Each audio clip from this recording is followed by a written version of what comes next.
Good afternoon, students. Today we are going to be starting a new topic, and that is related to writing skills.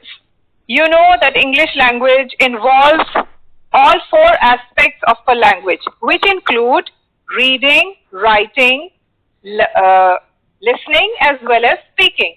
So when we are learning these four skills, it's very important for us to be putting to words what our thoughts are. And our thoughts are very important in the terms of examination point of view. Yes, you are right. I am talking about the writing skills that are there in your English syllabus, and that is how to write and draft a speech. You may have heard a lot of politicians standing and giving lofty speeches on various occasions to commemorate certain events and things like that. So it becomes very important for them to use their words correctly, to be able to draft the correct statement so as to make an impression, to make an impact on the listener. Because a speech is a verbal activity. It is related to what you are saying to people, not so much as what you are writing. But in your English syllabus, of course, you will have to be writing that speech for it to be read by everybody. So now let us see what goes into making a speech.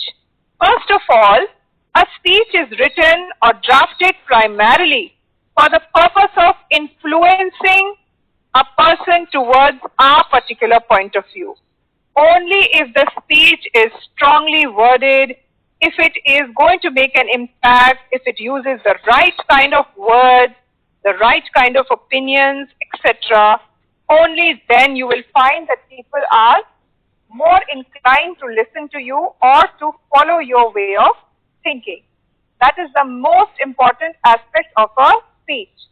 Now, what is there in a speech? Why do we think it is important to write a speech for us and not just anything here? First of all, be aware of the fact that a speech involves 10 marks. It is a 10-mark question in the writing skills section of your paper.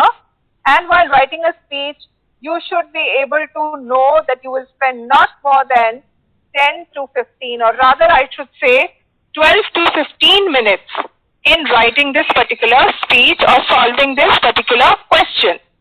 And at the same time, make sure that your speech is within the word limit of 150 to 200 words. It should not be more than that.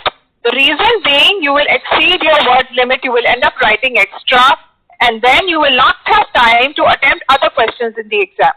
So now let us see what does the question tell us. What is the purpose of writing a speech?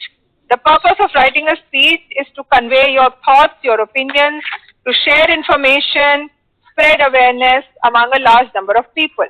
And then a good speech has to show clarity of thought. What is clarity of thought? A good speech should be able to express that your thoughts are very clear. What you are saying, you are perfectly able to translate into words and put it down, followed by accuracy of facts. Now, whatever argument you have, you should be able to support it with enough arguments, with enough content, so that the person who is listening to you will be influenced by your thoughts, by your opinions. And at the same time, your speech should be to the point. Sometimes a person may get carried away, they may end up repeating themselves, they may end up completing their work extra, and at the same time, if you're writing something, you don't want to be repetitive about it. You should be able to say what you have to say and then leave it at that. It should not go out of control. So now, when you write the introduction of the speech, if you see this diagram in front of you, it tells you what are the parts of a speech. The speech includes the introduction. The introduction should be able to grab attention. It should give you the main ideas that are to be reviewed and establish your credibility as a speaker.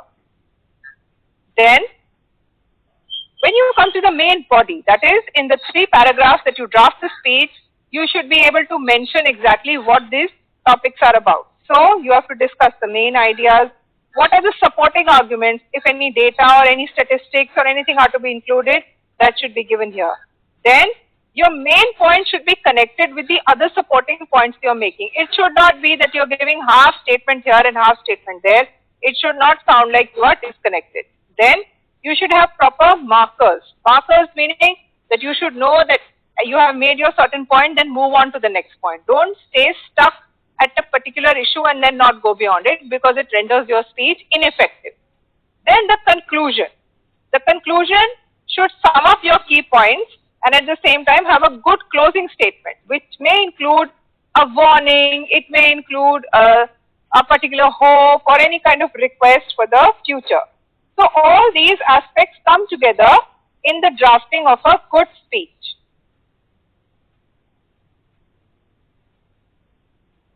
Now let us see a guided example. I am going to discuss it and then we can take it on from there. What are the sample speeches? Now let us look at this question here on top. Of late, you have read a lot of newspaper reports on the cases of violent behavior by school children. Some instances have been injurious and harmful to the victim. You are shocked by these accounts and decide to share your views with your schoolmates.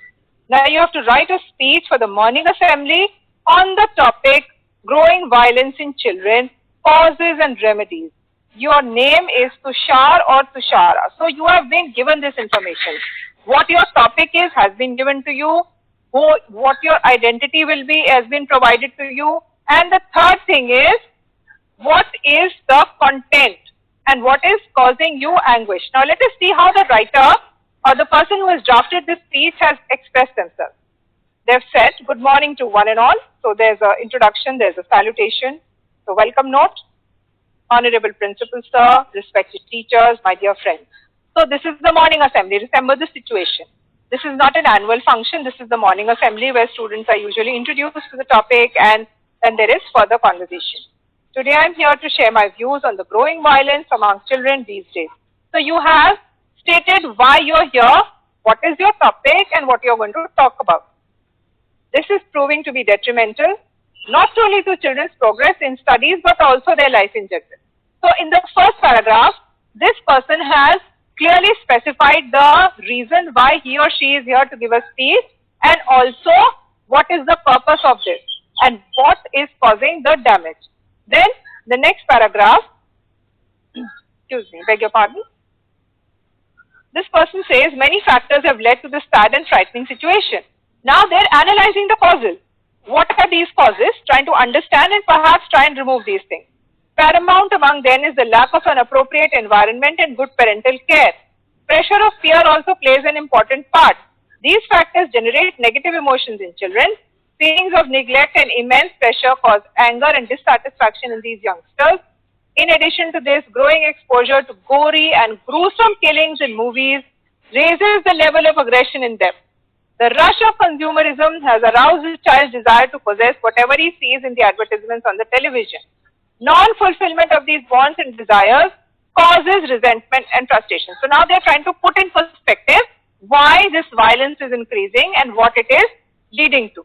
Then go on to this, they have given further supportive information, which is to add to these troubles, we have television shows like WWF and many reality shows which in fact promote acts of violence. The negative characters in movies have in fact become their role models. Aping their mannerisms is the new way to appear cool. So here the reader says how the students have slowly molded their personalities. They have given apt data, they have given apt information, they have given apt content to support the argument. Now in the last paragraph, there are suggestions, there are solutions that are being provided. So let us see this. The need of the hour is that parents, teachers and social reformers should inculcate the right values in children through persuasion and instruction. Being the torch bearers of the future, children need to be guided well and shown the correct path in life. Alright. So now they are making it very clear as to what the reasons are and how this can be changed. So suggestions for the future. The only hope for a better tomorrow is when children of today become sensible and sensitive citizens. Let us hope the children of today learn that violence is not a way to show that one has evolved in life or has become more modern. In fact, it is a factor which will destroy not only their present but also their future. So the writer has clearly specified what the suggestions are and how these changes can be brought about, what can be done to change this. So we have completed one guided practice, and at the same time we have looked at the format of a speech and seen how it is done. Now before I close, I want to share with you the marking scheme. Now remember, we are doing this for the basis of exam, and so we should be able to know exactly how much marks we are getting for what. So being a 10-mark question, 1 mark is going for format. Format is when you write the introduction, etc. Then 3 marks are for content. 3 are for accuracy of language and grammar. Then 3 marks are for spelling and language fluency. So all these things combine together to get you these 10 marks. If you do this properly, then you are entitled to 10 marks. Many a time we have students coming up to us and saying, ma'am, this question was for 10 marks. However, I have been given very less marks or few marks in it, and I would like to score better. Well, the answer to that question would be that you start reading more speeches as much as possible, search on the internet, find sample speeches of great visionaries like our late Prime Minister Pandit Jawaharlal Nehru. We have so many well-known speeches by Martin Luther King. And of course, the most famous speech that you have done, which and followed by Mark Antony's speech in the famous play by Shakespeare, Julius Caesar. So when you read these speeches, you see how it motivates the general public, how it inspires people. And of late, if you will see, our Honorable Prime Minister Shri Narendra Modi has also been addressing the nation, addressing the problems that a nation faces during the emergency of a lockdown and how we should stand united. These are all speeches given by leaders to motivate or to guide people. So now let us look at this particular art of speech writing and learn how we can also improve our writing skills by following this same activities.